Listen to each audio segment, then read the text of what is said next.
Hello friends, good morning. Myself Busari Vishwas, lecturer of Pravara Medical Trust, College of Pharmacy, Shevgaon. My subject is pharmaceutical jurisprudence. In a previous lecture, we have started new chapter, that is Drug and Cosmetic Act 1940 and their rule 1945. In today's lecture, we are going to study the remaining points of this lecture or chapter. First point is definition. विद्यार्थी मित्रांनो, मागील लेक्चरमध्ये आपण drug आणि cosmetic act 1940 त्याचबरोबर त्याच्या under येणारे rule 1945 हा नवीन चॅप्टर सुरू केलेला आहे आणि या चॅप्टरमध्ये आपण काही डेफिनेशन स्टडी केलेले आहेत. आजच्या या लेक्चरमध्ये आपण उर्वरित डेफिनेशन स्टडी करणार आहोत. फर्स्ट डेफिनेशन आहे drug. All medicine for internal or external use of human beings or animals and all substance intended to be used for or in the diagnosis, treatment, mitigation or prevention of any disease or disorder in human being or animals, including preparation applied on body for purpose of repelling insect like mosquitoes.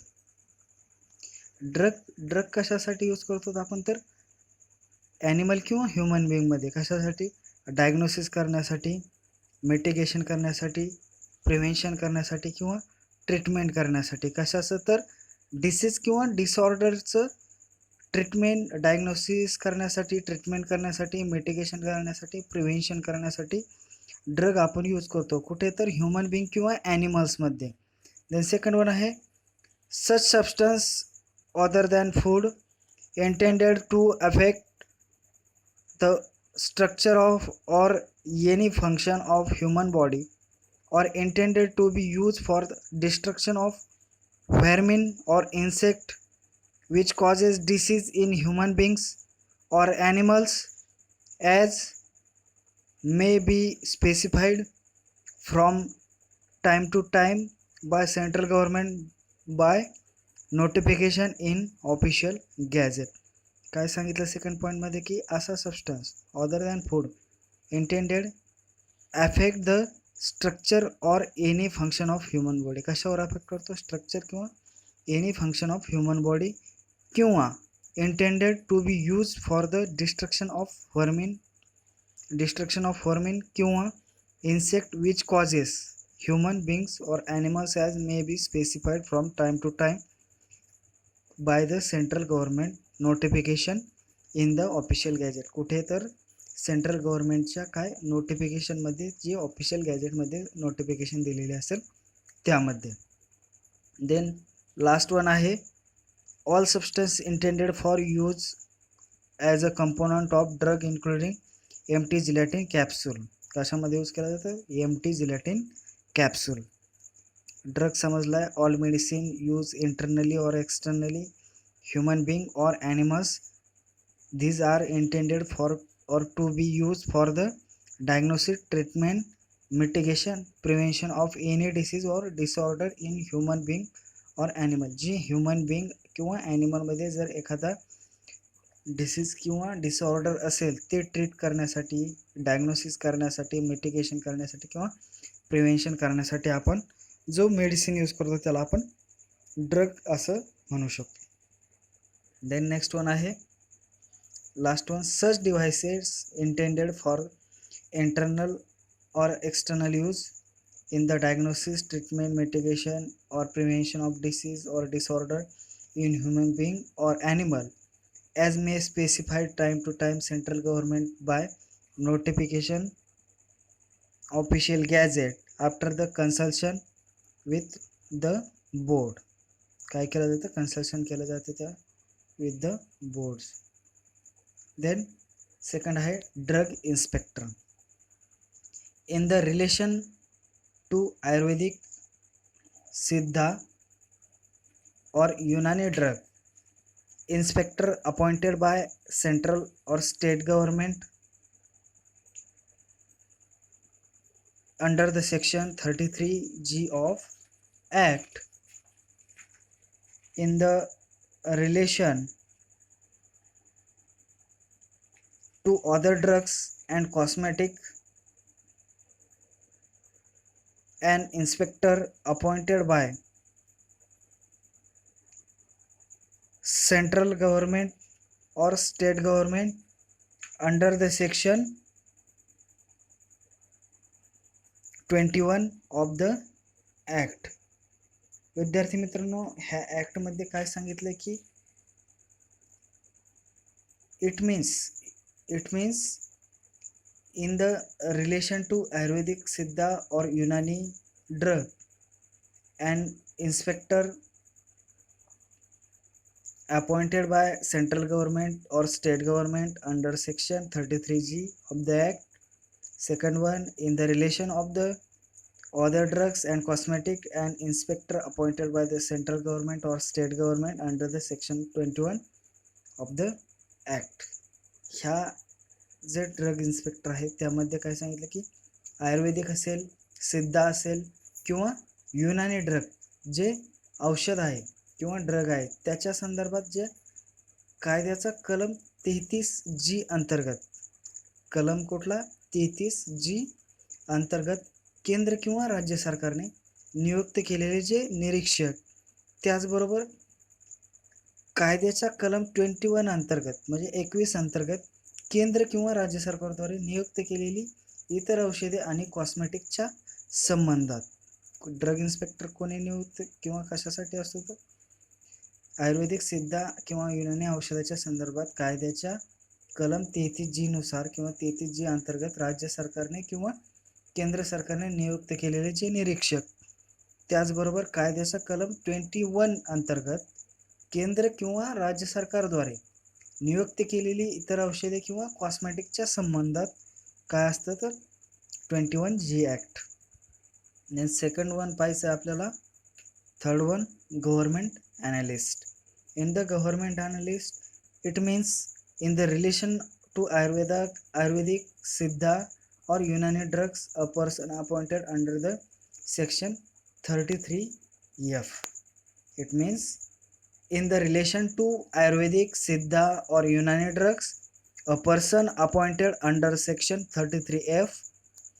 In the relation to any other drugs and cosmetic, a person appointed by central or state government under section 20 of the act. जे आपण पाहिलं की drug inspector त्याच्यामध्ये 33G अंतर्गत केंद्र सरकार किंवा राज्य सरकार नियुक्त केलेले निरीक्षक असतात. त्याचप्रमाणे जे गव्हर्नमेंट ॲनालिस्ट असेल किंवा गव्हर्नमेंट ॲनालिस्ट जो पर्सन असेल जो आयुर्वेदिक, सिद्धा किंवा युनानी औषधाच्या संदर्भात कलम किती 33F अंतर्गत नियुक्त केलेली व्यक्ती असेल. गव्हर्नमेंट ॲनालिस्ट कोण असेल तर आयुर्वेदिक, सिद्धा किंवा युनानी औषधांच्या संदर्भात जो कलम 33F आहे त्याच्या अंतर्गत जी नियुक्त केलेली व्यक्ती असेल ती कोण असेल, गव्हर्नमेंट ॲनालिस्ट असेल. त्याचबरोबर कायद्याचा जो कलम 20च्या अंतर्गत केंद्र सरकार किंवा राज्य सरकारद्वारे नियुक्त केलेली जी कोणतीही इतर औषधी किंवा कॉस्मेटिकच्या संबंधात असेल किंवा संदर्भात असेल. गव्हर्नमेंट ॲनालिस्ट म्हणजे काय तर आयुर्वेदिक, सिद्धा किंवा युनानी औषधांच्या संदर्भात जे आयुर्वेदिक असेल, सिद्धा असेल किंवा युनानी औषध असतील त्याच्या संदर्भात कलम किती आहे 33F अंतर्गत नियुक्त केलेली व्यक्ती. त्याचबरोबर कायद्याच्या कलम 20 अंतर्गत केंद्र किंवा राज्य सरकारने नियुक्त केलेली कोणतीही इतर औषधे किंवा कॉस्मेटिकच्या संबंधात. हे आहे गव्हर्नमेंट ॲनालिस्ट.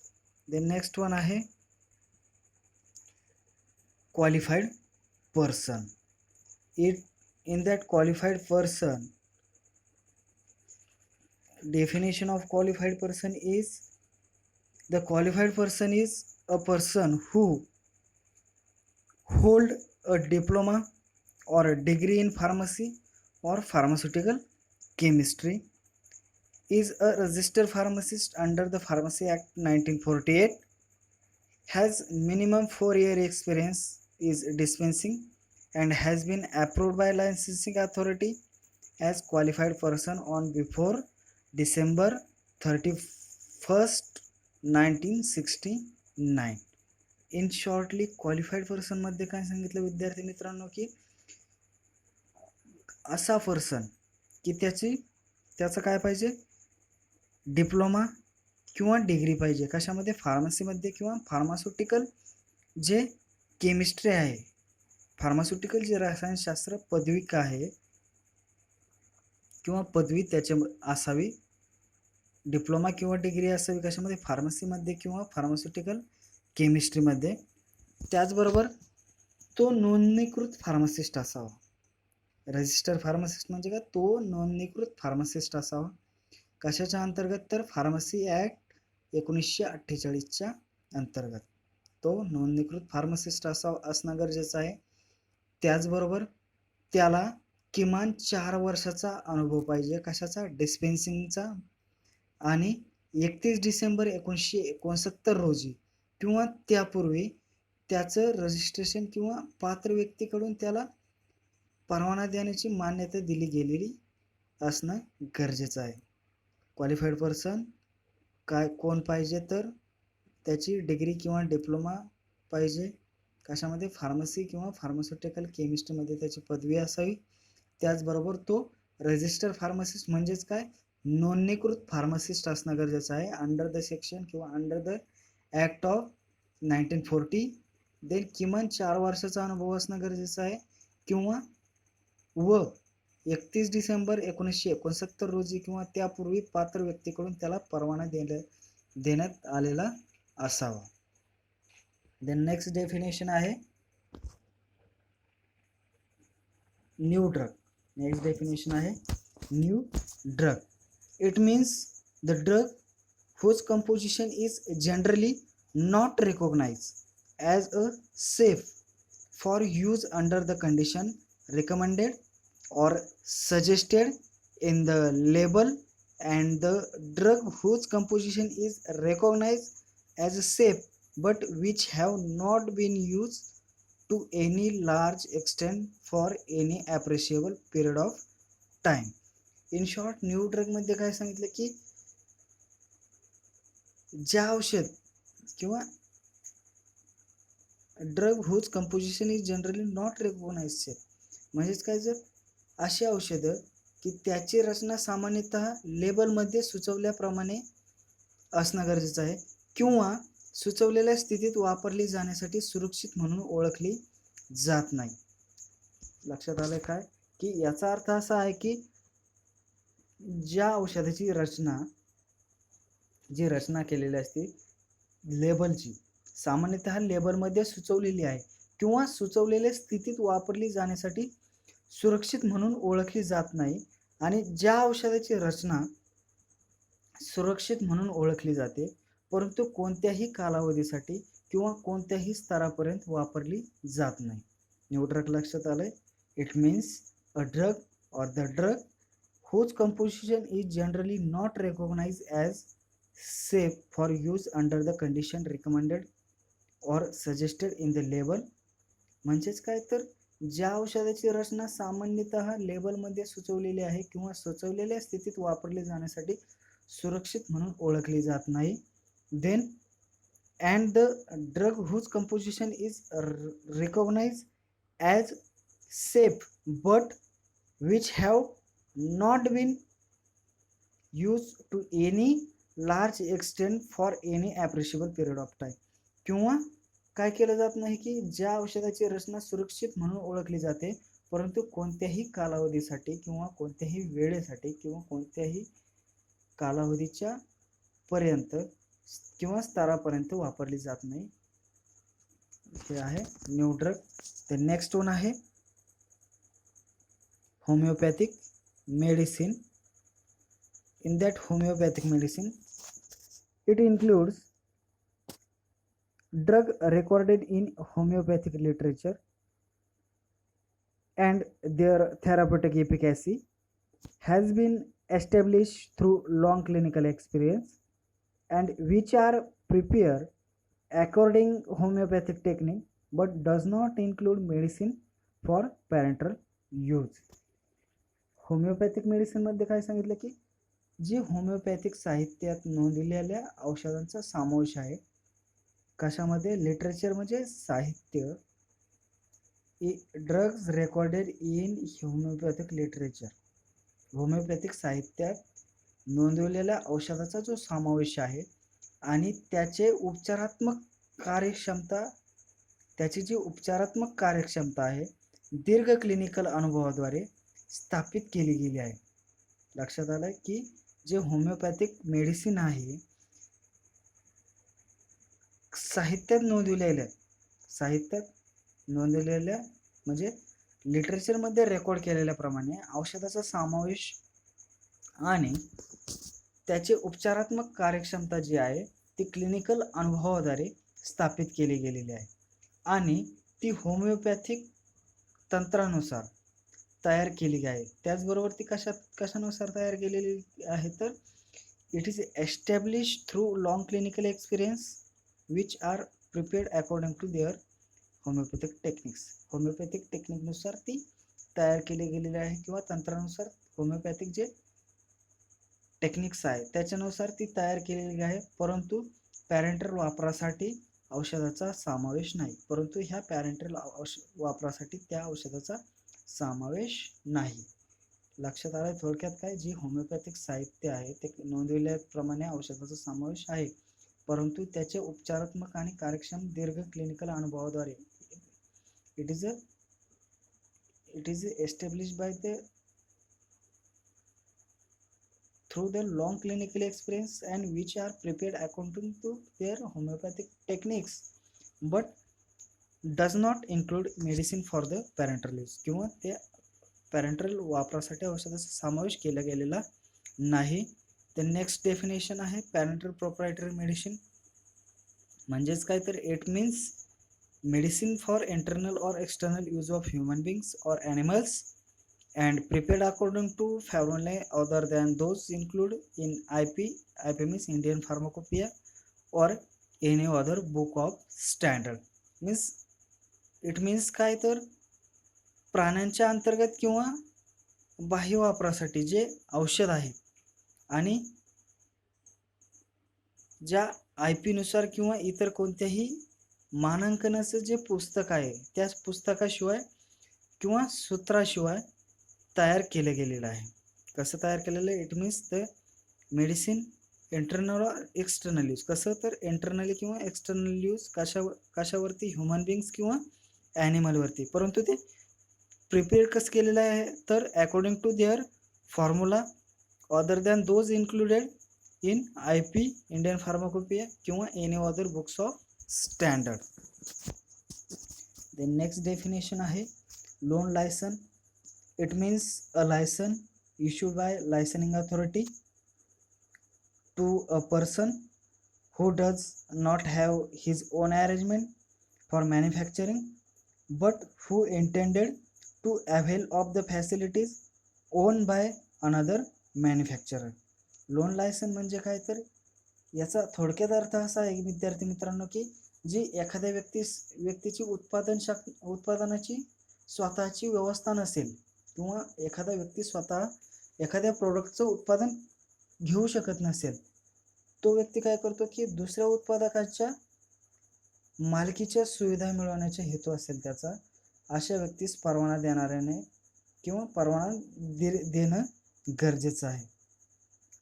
काय लक्षात आलं की लोन लायसन म्हणजे काय? एखाद्या व्यक्तीस उत्पादनाची स्वतःची व्यवस्था नसलेली परंतु दुसऱ्या उत्पादकाच्या मालकीच्या सुविधा मिळवण्याचा हेतू असेल अशा व्यक्तीस परवाना देणाऱ्या परवान्याने दिलेला परवाना म्हणजेच काय? Loan licence. देन नेक्स्ट आहे केमिस्ट अँड ड्रगिस्ट. केमिस्ट आणि druggist. In that chemist and druggist, it means premises license for sale of drug which required the services of qualified person, but where the drugs are not compounded against the prescription of RMP. It means जे औषधांची जी विक्रीसाठी परवाना लागत असेल, जो licence लागते किंवा परवानाकृत जो परिसर आहे, ज्याच्यासाठी पात्र व्यक्तीची सेवा म्हणजे काय, पात्र व्यक्ती सेवा म्हणजे काय, क्वालिफाईड पर्सन आवश्यक आहे, परंतु जेथे औषधे RMP प्रिस्क्रिप्शन विरुद्ध नसतात, काय करतात, drugs are not compounded against the prescription of RMP. कशाच्या अगेन्स्ट प्रिस्क्रिप्शन करत नाही तर RMPच्या अगेन्स्ट. त्याला आपण काय म्हणतो, chemist and druggist. Thank you everyone. In next lecture we will study the remaining points of Drugs and Cosmetic Act 1940 and their rule 1945. Thank you again.